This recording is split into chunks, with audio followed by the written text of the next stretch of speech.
Okay, it says I have a lot of bars. I hope this video is going to go through. It's explosive. Right now in our Senate, as I tried to go through before, Mary Simon and Mary N.G., Governor General of Canada, Mary Simon, and International Trade Minister Mary N.G. This is First Nations.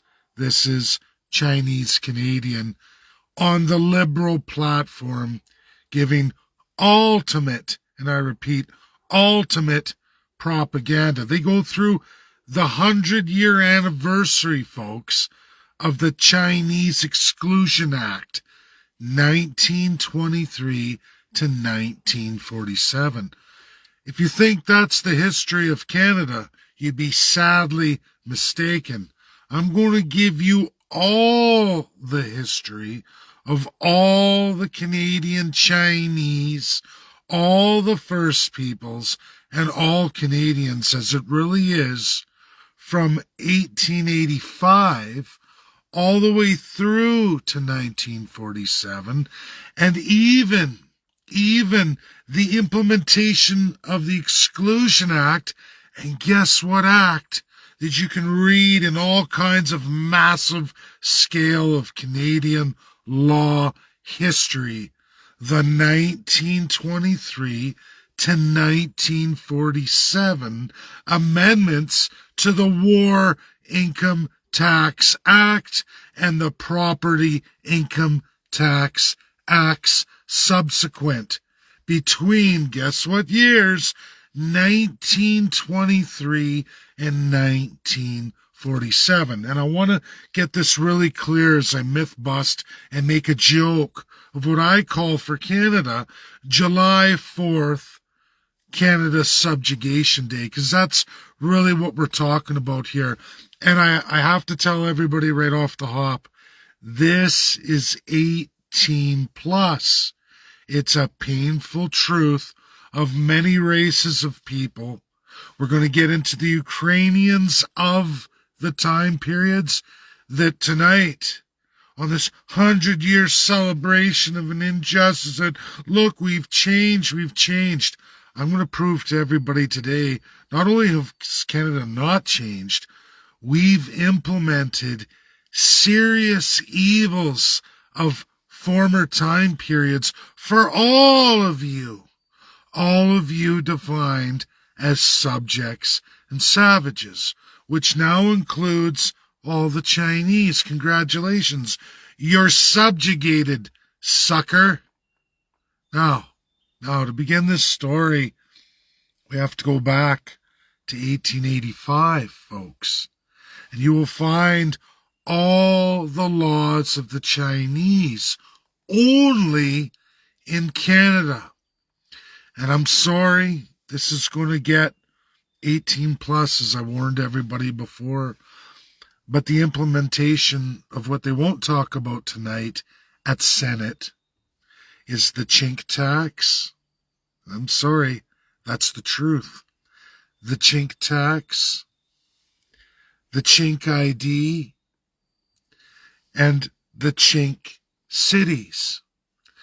And what I mean by this, folks, is the legislation between 1885 up to 1923 was this, and all other Canadians didn't have this in their lives, in our history. And I can assure you, I'm a fifth generation Canadian. My kids are sixth. But clearly we go in just Alberta alone, as it was a territory, before Canada was even a country.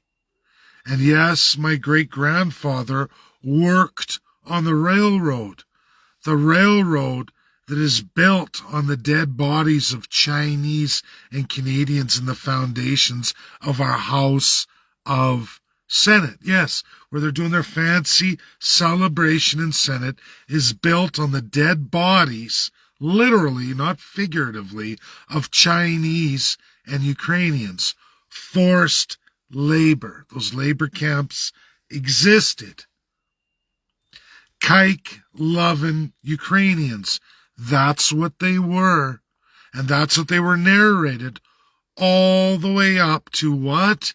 The Chinese Exclusion Act. If you were a Ukrainian immigrant to Canada, you went through that before the Exclusion Act. Why did the Exclusion Act happen? Was it a form of justice in Canada, righting historical wrongs? Go look at the War Income Tax 1923 to 1947. There's the replacement of all the preceding chink laws. In fact, they didn't need their chink labor anymore. They had chinks, niggers, spics, gooks, and whites. That's what they had. The regular old population. You could put all of those defined slaves into in all of their terms by the government itself. This isn't fiction. This is truth that they certainly don't narrate as the most racist, socialist, fascist liberals who've not changed. They're in divine socialism. All of the perks of socialism and capitalism go to them. Well, you get all the bills of socialism and the abuses of capitalism for all of you. See, that's the constitutional monarchy. 1885, Chinese were brought to force and build the railroads in Canada. Did you know what a Chinese person who came to Canada had to have on them at all times just to get a job, whereas no other Canadian group had to have, except for, of course, kike-loving Ukrainians who had to have a different kind of ID, the same kind of ID that the Jews in Nazi Germany had many years later. Wonder where they learned that from. Oh, it was Canada. And how Canada dealt with the Ukrainians so very, very many earlier decades. That's the truth of it. Chinese, when you wanted to come and immigrate to Canada before they were expelled through the Exclusion Act, you had to have photo ID, yeah. You had to have a government-issued photo license, unheard of for all other Canadian groups of the time. You had to have that. If you didn't have that, you were going to get punted out of the country, fined, and jailed. Sound familiar? Where else is that? Oh yeah, that's Canada post 1923 for everybody. That was the change of the War Income Tax Act, Wartime Income Tax Act. All that's put in there too for all of us. Do you know what else defined chink got? And this is defined not by me and racist me. This is your racist government. All through Parliament, you can pull all kinds of records. You've heard the term Chinatown, Chinktown. We've all heard it. So you racist Canadians. Where did that come from? Well, I'm going to tell you how it worked. It worked for Chinese immigrants of the time. Whereas everybody else post 1885 and the Northwest Rebellion, which was the forced slave labor railroad being pushed through the territory, the Northwest Territory, formerly known as the housing of two provinces as well, known as Alberta and Saskatchewan. First, people rebelled because they said, listen, we were forced to sign these treaties we didn't like, but it was to share the land, but we didn't give you permission to tear it all up, put railroads in and put up fences and cut us off and keep us from all the territory. Right? That's not our historical treaties. What are you doing? So all the interior First Nations numbered Indians who signed treaties rebelled. In Alberta and Saskatchewan, they rebelled. Chinese labor was doing all that. They couldn't get Canadians to do it because Canadians didn't agree with it either. So Canada needed Chinese labor to force the construction of the railroad across Canada because normal everyday Canadians wouldn't accept their bullshit. That's the truth. So they brought immigrant labor who had to have photo IDs, had to pay a chink tax, a head tax. Does this start to sound familiar? Yeah, income tax. They had to pay income tax. Nobody else did. They did. They got a chink tax. And in chink cities, Chinatown. Why are all these Chinese communities in all these major cities but no rural homesteads? What's going on? Because they were forbidden. They were forbidden. They didn't get access. They weren't allowed to purchase any of those.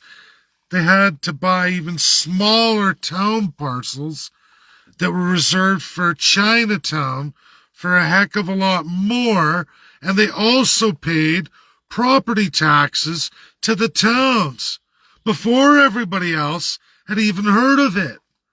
That was the racist Chinese laws against only what they referred to as chinks before even World War I got started.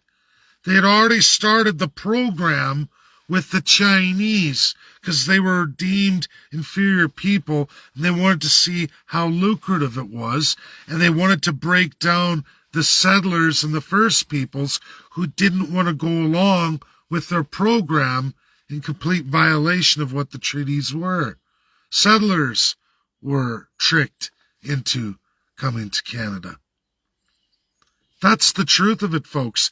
All backed up in historical law, year by year, going through all these enactments. The Canadian government got rid of the Chinese, throwing them out of Canada in 1923 because the Income Tax Act was passed in 1919, reformed between 1923 all the way to 1947 to implement everything racist they did on the Chinese before the Exclusion Act, before it. See what they did? They took all of those racist, disgusting, perverted special taxes placed on them as a different people and put it on everybody, every other race and group, because it was so sweet and successful with the immigrant Chinese. More than that, to get their Senate built and their railway across Canada, Chinese weren't enough. They needed Ukrainians, and they were hated Jew lovers of the time. This is before the Soviet Union, folks. This is the time of the current Russia and its current flag and its civil law socialism. That variation of Russia had rebelled, and those Ukrainians had run away. And they were okay with the Jewish. They didn't ostracize the Jews like what was starting to happen in Germany. And when they got to Canada, they were referred to as kike-loving Jews who had rebelled against their monarchy and were trying to be a federal republic. That was repugnant to Canada at the time in their superior subjugation system of crown. How dare these filthy fucking Ukrainians come to Canada looking for a way out and start a new life in the dream? How dare you bring your propaganda of a republic and federalism like those dirty Americans next door? Well, they were put in labor camps, folks. They were treated as disease of the monarchy. They weren't paid any wage. We put them in concentration camps. Why and what time periods? All the time periods between 1885, after the Northwest Rebellion, where the government needed to get folks to build that railway. They needed the Chinese. They used Ukrainians under the premise, you're not human beings. You're kike-loving, no-good sons of bitches. Rebels of the monarchy. We don't need your American-style loving asses here. And they brutalized them in slave labor. Ukrainian bodies across Canada, Chinese bodies across Canada, including where they're dancing in the Senate, Those are Chinese labor bodies probably molded into the basement structures prior to that Senate being what it is today. That building is very old, and that was the house of the railroad of the time. That's real history. That's real history. It's almost like the rich and the first class and Trudeau and all his friends, Pierre Poilievre and all of them sitting back laughing the entire Senate. Ha ha ha. Look how we were able to convince them all that subjugation, slavery, the tax system as it is today was actually the racism we put on the Chinese. And now it's not racist because it's for all of you subjects evenly. You all know your names. You will know your names. White trash, nigger, chink, gook, spick. It's all one big melting pot to them. Again, these are not my words, folks. This is the reality of what is and what is Canada. What they're celebrating in the Senate tonight and historical wrongs they're righting. Nothing historically that's wrong has been rewritten or changed. It's only been expanded, grown by leaps and bounds. We all know it when we look at our property taxes. We all know you need that photo ID to even hold a job. You got your social security number. Got all these registrations that were registrations experimented with the Chinese immigrants. Even the cities. You can look at Hong Kong and what the British built there in Coffin City.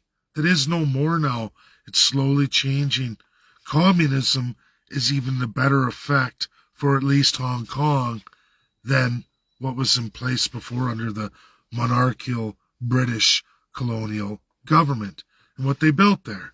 A disgusting perversion. Yes, extreme wealth transfer to a handful of individuals at the gross and immense expense of so very, very many.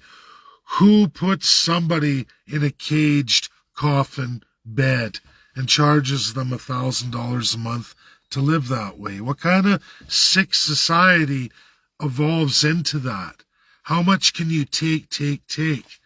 Well, folks, that's your Canada. And you're in it. And you're in that reality. And these cities are going to end up like Hong Kong's. I would say 2030 into 2050 will damn near be there. Look at the rate of immigration. They know what they're doing. They know what they're doing. They have global subjects from all these races. Again, these are not my words. These are the historical words used by your federal and provincial crown governments in your real history. And if you want to know the overlapping changes of all these laws and these eras in time and why laws were made, why they were repealed and what replaced them, go look at income tax. It shows you everything.